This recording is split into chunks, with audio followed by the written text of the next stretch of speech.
Yo, what's going on, everybody? My name is Trenell, and this is a weekly gaming news show. Welcome back to the YouTube channel. I know it's been a while since I've done something like this, but I just recently got my hands on the closed beta for Lawbreakers, which is the newest game coming from the previous head of Epic Games, Cliff Bleszinski, or Cliffy B for short. So I signed up for the closed beta and I got my invite not too long ago. I got my hands on it, so I thought that I would give you a first impressions, my initial thoughts of the game at its current state. And if there's one thing that I have to say, this game is all about mobility. And what I mean by that is, like, if you don't know how to move, if you don't know how to traverse the different maps correctly, if you don't know how to dodge and evade enemy fire, you're not gonna have a good time. But I may be getting ahead of myself a little bit. Let's go take a couple steps back and just analyze this game for what it is at its core. When you look at it at first glance, it may remind you of what a lot of other games have been doing, and that's kind of like mimicking the Overwatch style of shooting games. As you can see here, and I'll put something in the background or whatever. You can choose from a multitude of different classes, ranging from Vanguard all the way to Wraith. There's also Enforcer, Titan, Assassin, Gunslinger, Juggernaut, and Battle Mech.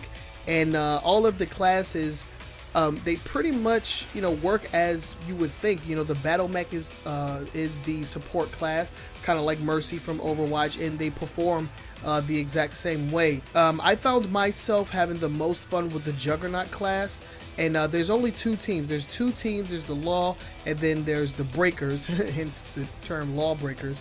But for each team, there is one character for each class, pretty much. And I found myself having the most fun when I played as Nash, who is the Juggernaut for the Breakers team. So during my first hour of gameplay, what I did is I played two different game types, and I'm not exactly sure if there were more available in the beta. That's probably something I should have looked at. But I was able to play two different game types. The first being a capture the territory type situation, where there's three territories, A, B, and C, and you have to capture and hold the territory. And then I played another one, which is called, what is it called? Let me see. Uplink. Yeah, that's what it's called. And this one was actually pretty cool because you have to go to a specific spot and grab an item. I think it's some kind of satellite or device or whatever. You bring it back to your base, and then you have to hold it there and protect it for a certain amount of time. And once you hold it for that allotted time, you score a point, and the first team to 3 points is the winner. So that one was actually pretty cool, and it played more to my character, which was the Juggernaut class, because I was able to pretty much tank and hold out and protect the uplink device better than actually going out and trying to fight people. That was not my jam at all. Yeah, and that's what I was explaining before. I just was not having the best time actually going out and trying to fight people. I tried a couple of other classes. I think I believe I got my hands on the Assassin class, and I didn't try the Battle Mech. I stayed away from that one on purpose because I am a terrible support player.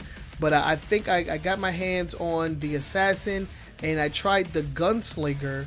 And this guy, the Gunslinger, is a complete rip-off of the character from Overwatch, Tracer. Yeah, he's just a complete rip-off of Tracer, because he has the teleports, and he also has a double jump or whatever. So I mean, there is definitely some similarities, but I feel like the increased mobility and the emphasis on mobility in this game is what sets it apart from Overwatch. There's only a few characters where you are super mobile, and you can get take to the air, take to the skies. A lot of the characters are pretty much grounded, and they have to take advantage of the level structure and each map in order to position themselves in certain places or whatever.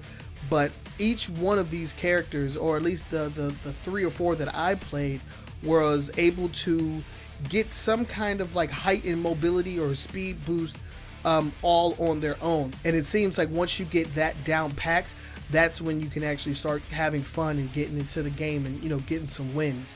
Because my team was definitely carrying me throughout my entire experience. Now, just like last time when I did my first impressions of the Prey demo, I do have a gameplay video of this on my gameplay channel. You're more than welcome to check that out. I'll leave a link in the description and also leave a card in the card section up top. So you're more than welcome to check out the entire, I think it's about 20 or 25 minute gameplay video that I posted there. But overall, I think it's a pretty solid game. Of course, there's most likely a lot more to be seen. And, you know, you can't deny the similarities from, like, you know, games like Overwatch or Paladins or whatever, because it's there. I mean, it even has the loot boxes, you know, similar to how Overwatch has loot boxes or whatever. You can use in-game currency as well, just like Overwatch, to, you know, unlock different, you know, costumes and all that jazz. So, I mean, the similarities are there, but I do think that the emphasis on movement, mobility, that is what really sets it apart, and I think that is what is gonna, you know, keep this from being a, you know, straight ripoff of Overwatch. So, I mean, if you want to get your hands on the game, I believe you can probably still sign up for the closed beta, and I'm sure they're gonna have an open beta later on in the year. The game is going to be released sometime in August. I can't remember. August 8th is when the game will be released. I played my version of the closed beta on the PS4, but it is also available on PC as well.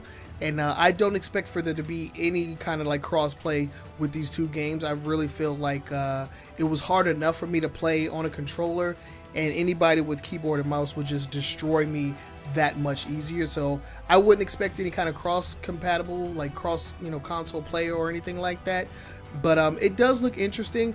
I don't really think that it's gonna be for me. I mean, I haven't really been you know, in on the, you know, shooting scene, especially first-person shooters, for a very long time, and I don't really think that Lawbreakers is gonna bring me back into the fold. But I do think that it is a solid game. You know, even in the closed beta, it has a solid foundation, and it's definitely trying to set itself apart from all of the Overwatch clones that seem to be popping up on the scene as of late. So, like I said before, link in the description if you want to check out the entire gameplay video, and you know, you can hear me kind of like giving my impressions there as well, by way of me, you know, rambling and complaining about stuff. You know, I did have one issue. The melee button was the R3 on the PS4 controller, and it's so easy to click in that button.